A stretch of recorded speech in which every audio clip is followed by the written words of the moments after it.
Көп рахмет, әріптестер.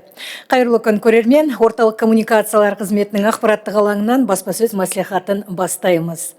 Добрый день, уважаемые коллеги. Мы начинаем прямую трансляцию с информационной площадки службы центральных коммуникаций. Бүгін талқылайтын тақырып ерекше қорғалатын табиғи аумақтардың биологиялық әртүрлілікті сақтаудағы рөлі. Алаңымыздың құрметті спикерлермен таныс болыңыздар. Тұрғанбаев Данияр Ғалымұлы, Қазақстан Республикасы экология және табиғи ресурстар министрлігі, орман шаруашылығы және жануарлар дүниесі комитетінің төрағасы. Әбуов Азамат Қайырдолы, орман және өсімдіктер әлемін өндіру және пайдалану басқармасының басшысы. Құрметті спикерлер, алаңымызға қош келдіңіздер. Данияр Ғалымұлы, сөз кезегі өзіңізде. Қайырлы күн. Ерекше қорғалатын табиғи аумақтарды құру әлемдік қауымдастық тарапынан био әртүрлілікті сақтаудың ең тиімді кешенді шарасы болып танылды. Тәуелсіздік жылдары республикадағы ерекше қорғалатын табиғи аумақтардың кеңейту және құру жұмыстары нәтижесінде олардың алаңы 869 мың гектардан 39 миллион гектарға дейін ұлғайды. Елімізде био әртүрлілікті сақтап қалу бойынша қабылданған шаралардың нәтижесінде сирек кездесетін жабайы жануарлар популяциясы айтарлықтай өсті. Сонымен қатар, қар барысының санын қайта қалпына келтіру бойынша бірқатар кешенді шаралар қабылданды. Олардың негізгі тіршілік ету учаскелерінде 3,6 миллион гектар аумағында ерекше қорғалатын табиғи аумақтар құрылды. Қазіргі кезде қар барысы мекендейтін жерлердің 70%-не жуығы ерекше қорғалатын аумақтармен қорғалған. Есепке алу және мониторинг жүргізудің заманауи әдістері, фототұзақтар мен спутниктік телеметрия белсенді қолданылады. 11 барыс спутниктік арнайы мойын қарғысымен таңбаланды. Қар барыстарын қорғау және мониторинг жүргізу бойынша қабылданған шаралардың нәтижесінде олардың саны 90-шы жылдардағы ең төменгі деңгейден 2 есеге артып, бүгінгі күнге 180 басқа дейін жетті. 2024 жылы Туран жолбарысы мен Пржевальский жылқысын тарихи мекенінде қалпына келтіру бойынша 2 үлкен жоба жүзеге асырыла бастады. Жолбарыстарды тарихи мекеніне қайта жерсіндіру жөніндегі бағдарламаны іске асыру аясында Іле-Балқаш мемлекеттік табиғи резерваты құрылды. Жолбарыстың табиғи азық қорын қайта қалпына келтіру үшін резерваттың аумағына 205 бас тоғай бұғысы әкелінді. 100-ден астам құланды қоныс аудару жұмыстары жүргізілді. Еліктер мен қабандар популяциясы көбейтілді. Өткен жылы күзде Іле-Балқаш резерватына арнайы торлы қоршауда өсіру үшін Нидерландыдан 2 жолбарыс әкелінді. Ресей Федерациясынан 3-4 жолбарысты алып келу күтілуде. Пржевальский жылқысын қайта жерсіндіру жұмыстары жалғасуда.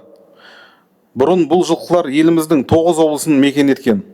Пржевальский жылқысы әлемдік жабайы табиғаттан 1960 жылдардың соңына қарай жойылып кеткен болатын. Министрліктің халықаралық ұйымдармен ынтымақтастығының арқасында Қостанай облысындағы Алтын дала резерватына Прага хайуанаттардан бағынан 7 бас Пржевальский жылқысы әкелінді. Жалпы 2029 жылға дейін 40 бас жылқы әкелу жоспарланып отыр. Биологиялық әртүрлілікті сақтап қалу жөніндегі конвенция аясында Қазақстан Республикасының міндеттемелерін іске асыру мақсатында еліміздің био әртүрлілікті сақтау концепциясын әзірлеу жұмыстары жүргізілуде. Тұжырымдаманың жобасы ел аумағының ерекше қорғалатын табиғи аумақтардың алаңы 12,5%-ке дейін жеткізуге мүмкіндік береді. Бүгін күні ол 11,3% құрайды. 6 ерекше қорғалатын табиғи аумақ құру жоспарланып отыр. Атап айтқанда, Арал, Жайық орманы, Ертіс жайылмасы табиғи резерваттары, Түкті ұлттық паркі, Мерке өңірлік паркі және Қызылқұм қорығы, сонымен қатар Үстірт, Қаратау қорықтарының, Ақжайық және Іле-Балқаш резерват аумақтарын кеңейту көзделген. Ұлттық парктердегі экологиялық туризм бұл қоршаған ортаға минималды әсер ете отырып, табиғи аумақтарды танып білуге бағытталған жауапты саяхат. Соңғы жылдардағы статистикалық деректер туристер санының біртіндеп өсіп келе жатқанын көрсетеді. Мәселен, 2024 жылы ерекше қорғалатын табиғи аумақтарға шамамен 2,8 миллион адам барған.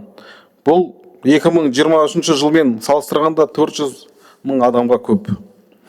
Қабылданатын шешімдердің ашықтығын қамтамасыз ету мақсатында ұлттық парктерге үйлестіру кеңестері құрылды.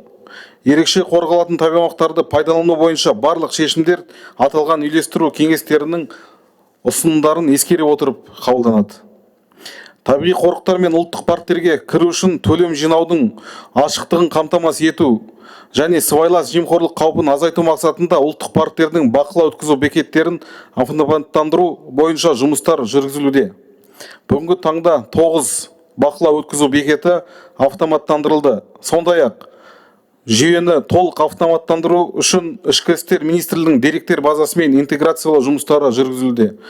Ағымдағы жылдың наурыз айының аяғына дейін толық интеграция жүргізу көзделуде.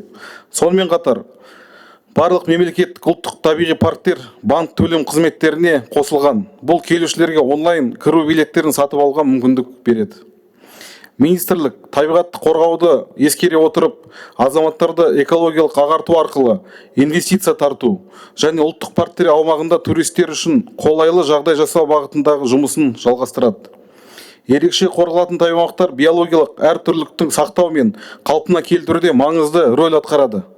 Біз оларды қорғау, кеңейту және тиімді басқару бойынша жүйелі жұмысты жалғастырудамыз.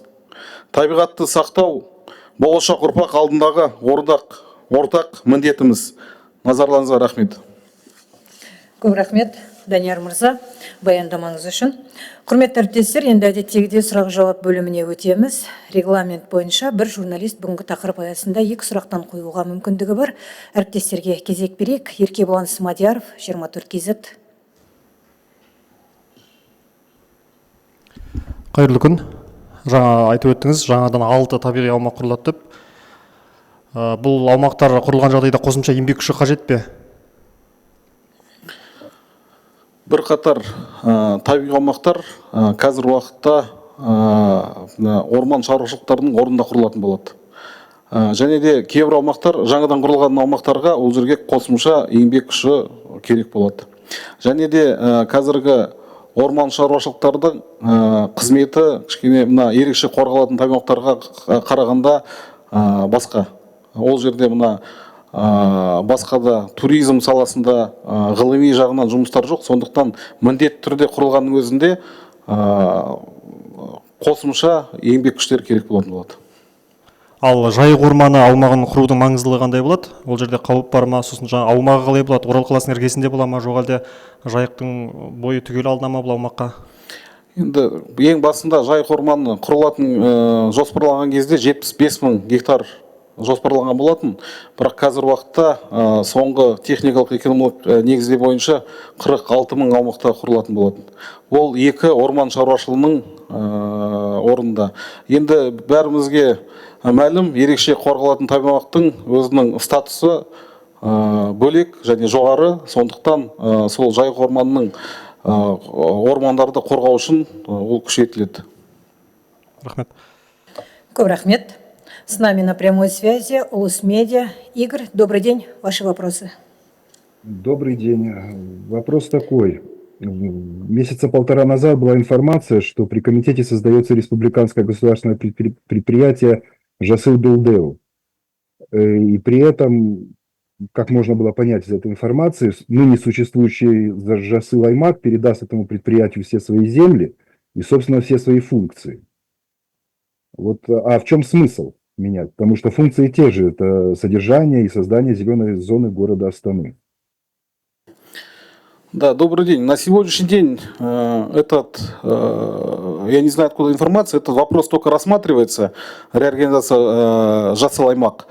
То есть тут цель в том, что сейчас это предприятие на ПХВ, то есть свои функции предприятие уже выполнило. Это нужно было по созданию зеленой зоны. Сейчас планируется создать РГУ, реорганизовать в РГУ, для того, чтобы сейчас уже надо дальше уходная работа и усилить охрану зеленого пояса. Но этот вопрос, опять же, еще рассматривается, и дополнительно, когда будет принято решение, мы обязательно сообщим. Игорь. Вопрос тогда, собственно, отсюда же, да, вытекает. В документе, это документ, просто проект был опубликован на сайте открытой МПА. Вот. И сказано было, что финансирование из бюджета будет на 25, 26, 27 годы на содержание зеленой зоны города Астана. Я же понимаю правильно, что речь идет в том числе о зеленом поясе. Вот хотелось бы узнать сумму финансирования. Какая запланирована на эти 3 года? Азамат Хайрдыш, прокомментируйте, пожалуйста, по финансированию. Финансирование на будущие года по содержанию РГУ будет, если будет принято такое решение, то оно будет предусмотрено в рамках предусмотренного финансирования РГП Жаслаймак. И дополнительных там расходов из бюджета не предусматривается. Игорь. Жаслаймак сколько выделено на эти 3 года? Бюджет-то принят уже? В этом году порядка 3 миллиарда. Ага. Все, спасибо. Благодарю. Без медиа Даниэр Ищанов с нами на прямой связи через Zoom. Даниэр, Да, здравствуйте, меня слышно? слышно? Да, Ваши вот у меня вопросы? такой вопрос. Получается, Акимат Алматы планирует передать 10% территории Илья Латавского нацпарка на баланс парка Медео, который находится под Акиматом. И мотивировали это тем, что, собственно говоря, Илья Латавский нацпарк, он как бы в запущенном состоянии, с запущенной инфраструктурой, замусорен весь. И планируется, что при передаче вот этих 10% под парк Медео ситуация улучшится, да, однако сам парк Медео, то есть под управлением Акимата, сам в не лучшем состоянии находится. То есть везде мусор, и в том числе незаконная застройка. И вот вопрос, если передача земли все-таки состоится, можно ли ожидать, что эту часть нацпарка постигнет та же участь, участь застройка незаконной и сдачи земель в аренду для бизнеса? Поэтому, собственно говоря, хочется знать позицию Министерства экологии по этому вопросу и собираются ли они это вообще допускать. Да, добрый день, спасибо за вопрос. На сегодняшний день, согласно закону об особо охраняемых природных территориях, статус регионального парка и национального парка республиканского значения, у них функции и статус примерно одинаковые. Только здесь получается форма подчинения. Региональный парк – это местный исполнительный орган, Илья Латау – это прямой комитет лесного хозяйства животного мира. Также на сегодня могу сказать, что к нам проект о передаче не поступал, и при поступлении будет, конечно, рассмотрен. Но в первую очередь функция национального парка – это, естественно, сохранение и восстановление биологического разнообразия. Туризм, естественно, мы поддерживаем, но это одно из направлений национального парка. Поэтому здесь говорить то, что где-то хуже, лучше, я бы, конечно, здесь, я думаю, преждевременно. Но я вот все-таки уточнить хотел, Минэкология будет за или против все же передачи вот именно части Илья Латавского нацпарка под акиматовское руководство? Это при поступлении такого проекта мы будем рассматривать, то есть смотря из какой части и финансирования. Тут может быть акимат, то что финансирование, так как местный исполнительный орган имеет больше возможностей, можно на инфраструктуру возле города развивать это, этот вопрос будет рассматриваться дополнительно. Даниэр, ваш второй Спасибо. вопрос. Все, у меня все. Спасибо. Атамиким бизнес, Куркем Усибалиева с нами на прямой связи. Куркем, здравствуйте, вы на связи? Здравствуйте, вопросов нету. Спасибо. Қазақстан ұлттық телеарнасы, әріптестер жоқ.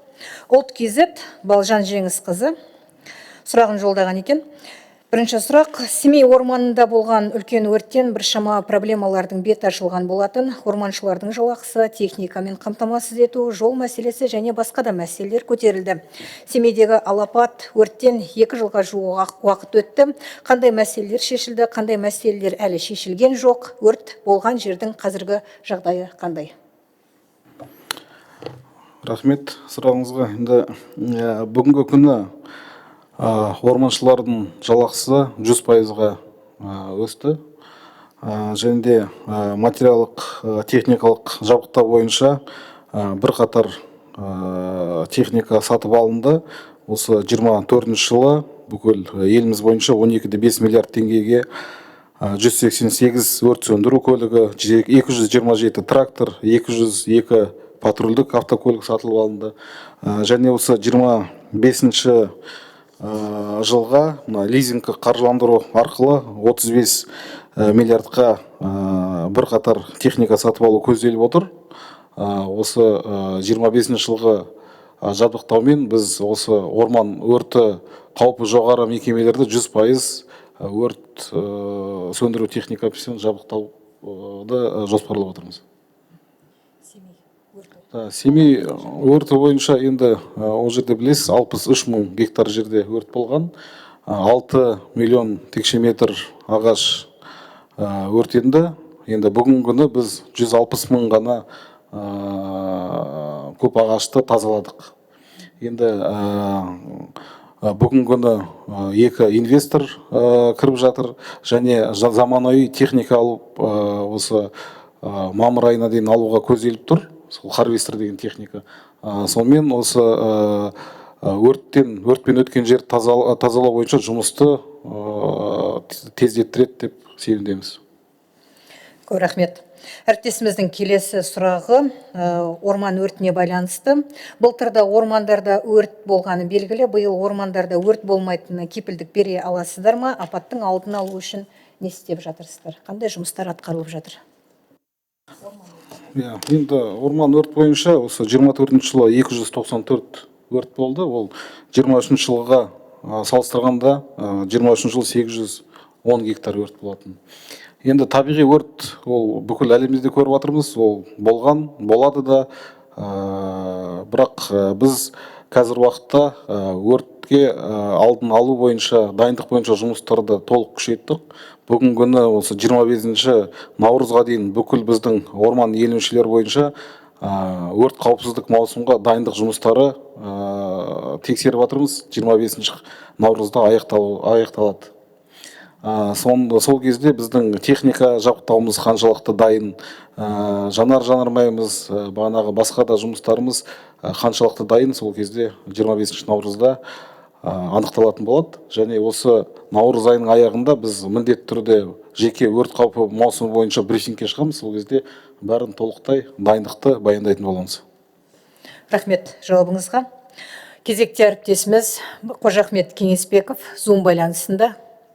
Қайырлы күн, Қожахмет. Қайырлы күн, сәлеметсіздер.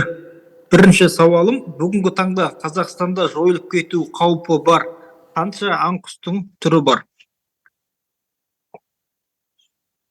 Қазір уақытта бізде жойылып кету аң түрінің қазір аң құстар бойынша динамика толық өзгеріп жатыр. Бүгінгі күнге 835 түрі бар, оның 132 қызыл кітапқа енген, және бағанағы жойылып кетуге қаупі бар 132 түрі.